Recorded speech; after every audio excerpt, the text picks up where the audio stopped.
વડોદરા નજીક national highway પર વહેલી સવારથી જ 3 કિલોમીટર લાંબો ટ્રાફિક જામ થયો છે.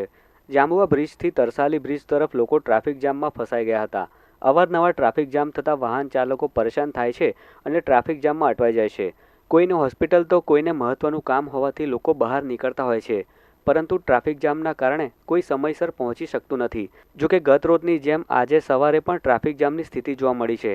ત્યારે ટ્રાફિક જામ થતાં વાહન ચાલકોને ભારે હાલાકી પડી રહી છે. અમદાવાદથી સુરત તરફ જઈ રહેલા લોકોને મુશ્કેલી પડી રહી છે, કારણ કે એક તરફની લેનમાં ભારે ટ્રાફિક જામ થયો છે, જેને કારણે વાહનોની વણઝાર લાગી છે. જાંબુઆ બ્રિજની બાજુમાં જ અનેક સોસાયટીઓ અને સ્કૂલો આવેલી છે.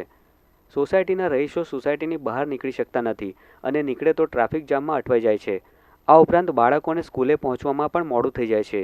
જાંબુઆ બ્રિજ પાસે આવેલી આર્યન રેસિડેન્સીના રહીશો તો ટ્રાફિક જામની સમસ્યાથી ખૂબ ત્રસ્ત થઈ ગયા છે.